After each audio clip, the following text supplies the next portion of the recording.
अब मैं आता हूं एसआईआर को लेकर जिस प्रकार से कुछ दिनों से बंगाल के अंदर माहौल बनाने की कोशिश की गई और कुछ महीनों से बिहार में वोट चोरी और वोट चोर गद्दी छोड़ इस प्रकार का नरेटिव विदेश की भूमि से भी बनाया गया। मुझे तो बड़ा आश्चर्य होता है कि कल सुप्रीम कोर्ट में जब ये पूरे विषय की सुनवाई कपिल सिब्बल जी खुद वकील के तौर पे कर रहे थे और चीफ जस्टिस ऑफ इंडिया की डबल बेंच इस विषय को सुन रही थी, तो मैं कहूंगा बारीकी से सुनवाई हुई है। और कल जो सुप्रीम कोर्ट का बयान है वो हम सब के लिए एक बहुत बड़ी सुनने वाला विषय है, एक बहुत बड़ी बात है। आप देखिए, आदरणीय ममता जी मुख्यमंत्री हैं वेस्ट बंगाल की।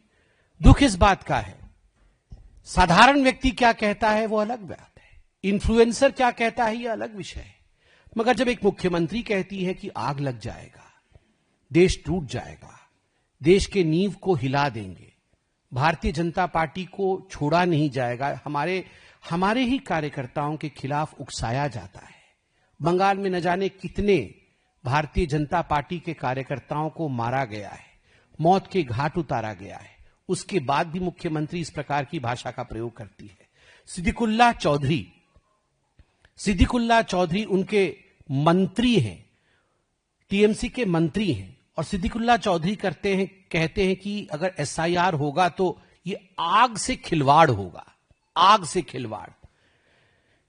और तो हुमायूं कबीर के विषय में तो आप जानते हैं, वो तो चाहते हैं कि बेलडांगा में फिर से बाबरी मस्जिद बनाया जाए, विषय अलग है, मगर ऐसे लोग तो टीएमसी में है, दोबारा बाबरी मस्जिद भी बनाना चाहते हैं।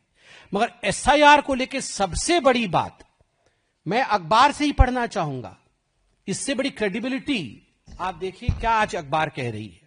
सुप्रीम कोर्ट ऑन वेडनेसडे, अर्थात विगत कल, supreme court on Wednesday emphatically said that the election commission is statutory and constitutionally empowered to conduct the pan-India SIR of electoral rolls and that it would not stall the process. CJI Suryakant and Justice Joymala Bagchi rejected arguments questioning the justification of SIR, with the former saying not a single objection was filed against the updation of electoral rolls after the process was fine-tuned at the apex court's insistence. और सबसे बड़ी बात जो मैं आपको दिखाना चाहूंगा, जो कल कोर्ट ने कहा, लाइव लॉ से मैं निकाल के लाया हूं, आप भी देख सकते हैं इसे। No voter came forward to challenge exclusion despite apprehension of mass deletions after Bihar SIR, Supreme Court. कोई वोटर सामने नहीं आया एक भी कंप्लेंट लेकर कि फर्जी तरीके से हमारा वोट का डिलीशन हुआ। आप पॉलिटिकल पार्टीज ने बहुत एप्रीहेंशंस दिखाया था कि ये हो जाएगा, फलाना हो जाएगा, मगर फिर भी किसी ने उसके खिलाफ कंप्लेंट नहीं किया। A bench comprising of Chief Justice of India Suryakant and Justice Joymala Bagchi during the hearing observed that despite the widespread apprehension voiced earlier about mass exclusions in Bihar, not a single voter had come forward to challenge a deletion. Not a single voter has come forward to challenge a deletion. This suggested that the deletions from Bihar roll on grounds of death, migration and duplications were correctly done, the bench surmised. मतलब बिहार में जो हुआ वो सही हुआ, किसी की मृत्यु हो गई थी, कोई शिफ्ट हो गया था और किसी का डुप्लीकेशन था, इसलिए जो एसआईआर की प्रोसेस वहां हुई वो सही हुआ था।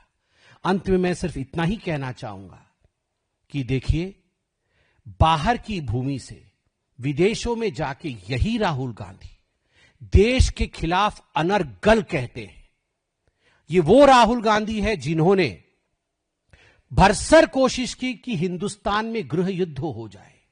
ये वो राहुल गांधी है जिन्होंने विदेश में जाके कहा कि मैं आह्वान करता हूं बाकी सारे देशों को कि हिंदुस्तान में लोकतंत्र समाप्त हो गया है और आप आके हमारे देश के लोकतंत्र को बचाइए।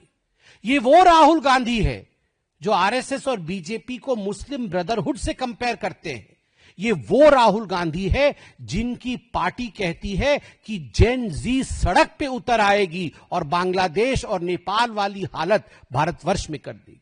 ये वो राहुल गांधी है जो बाहर के देश में जाके भारतवर्ष के प्रत्येक संवैधानिक संगठन के खिलाफ, against every constitutional organisation of India, body of India, he raises the voice. उस राहुल गांधी को पूर्णतः नकारने का, उनको दरकिनार करने का अब वक्त आ गया है।